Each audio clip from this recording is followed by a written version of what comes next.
Point of Interest atau POI dari video podcast Raditya Dika bersama rekannya yang membahas terkait inflasi. Misalkan setelah dihitung akan dengan tingkat inflasi tertentu akan menjadi 800 juta. Loh kok gede? Misalkan gitu. Iya, betul. Orang kan sok tuh.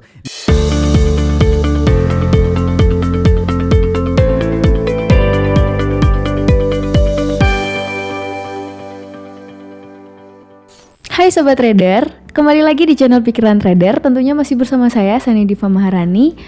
Di video kali ini kita akan membahas terkait Point of Interest atau POI dari video podcast Raditya Dika bersama rekannya yang membahas terkait inflasi.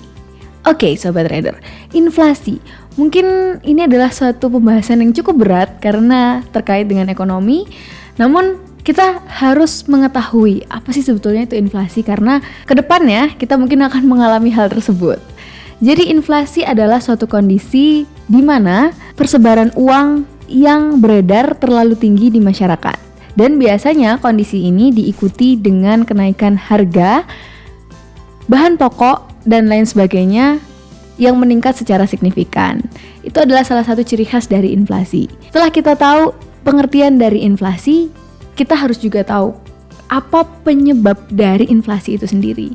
Oke, di sini Pikiran Trader akan menjelaskan terkait penyebab inflasi. Untuk yang pertama, permintaan atau demand yang meningkat atau tinggi. Kemudian yang kedua adalah peningkatan biaya produksi. Dan yang ketiga adalah jumlah uang yang beredar terlalu tinggi. Itu tadi penyebab dari kondisi inflasi. Oke, setelah kita tahu pengertian dan penyebab dari inflasi, kita juga harus tahu kategori dari inflasi. Jadi inflasi bukan hanya satu jenis, yang penting kondisinya harga pokok meningkat itu dinamanya inflasi. Enggak, jadi inflasi itu ada kategori-kategori. Yang pertama adalah inflasi ringan, kemudian inflasi sedang, berat, dan sangat berat. Hal ini dikategorikan sesuai dengan laju inflasinya. Jadi berdasarkan dari pencarian Pikiran Trader, di sini kategorinya adalah tergantung pada laju inflasinya itu sendiri. Yang pertama, inflasi ringan. Untuk inflasi ringan, jenis inflasi ini ditandai dengan peningkatan laju inflasi yang rendah.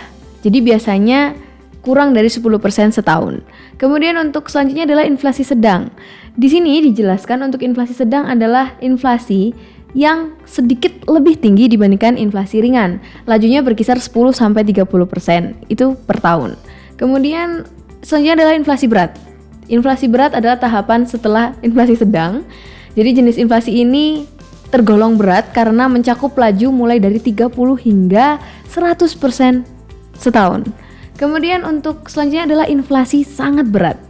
Jadi inflasi ini sangat dirasakan karena terjadi secara besar-besaran dan mencapai lebih dari 100% setahun. Indonesia pun pernah mengalami hal ini pada saat bahkan sampai mencapai 600% di tahun 1998. Nah, untuk poin selanjutnya adalah gimana sih cara mengatasi inflasi. Jadi untuk mengatasi inflasi itu sebetulnya ada beberapa banyak kebijakan. Di sini dijelaskan ada kebijakan moneter, kemudian kebijakan fiskal, kemudian yang terakhir adalah kebijakan lainnya. Oke, saya jelaskan satu persatu. Untuk kebijakan moneter di sini adalah segala bentuk kebijakan yang diambil pemerintah di bidang moneter atau keuangan yang tujuannya untuk menjaga kestabilan moneter agar dapat meningkatkan kesejahteraan masyarakat. Kemudian untuk kebijakan selanjutnya adalah kebijakan fiskal. Kebijakan fiskal di sini adalah untuk mempengaruhi penerimaan dan pengeluaran pemerintah. Kebijakan itu dapat mempengaruhi tingkat inflasi. Kemudian untuk kebijakan lainnya yaitu untuk memperbaiki dampak yang diakibatkan oleh inflasi. Pemerintah menerapkan kebijakan moneter dan kebijakan fiskal. Tetapi selain kebijakan moneter dan kebijakan fiskal tersebut, pemerintah memiliki cara lain seperti menetapkan harga maksimal barang. Jadi itu adalah salah satu contoh kebijakan yang bisa dilakukan selain kebijakan moneter dan kebijakan fiskal. Oke Sobat Trader, itu tadi penjelasan terkait inflasi. Jadi semoga bermanfaat. Jangan lupa untuk like, comment, share, dan subscribe tentunya. Dan jangan lupa juga untuk kunjungi website kami, pikirantrader.com.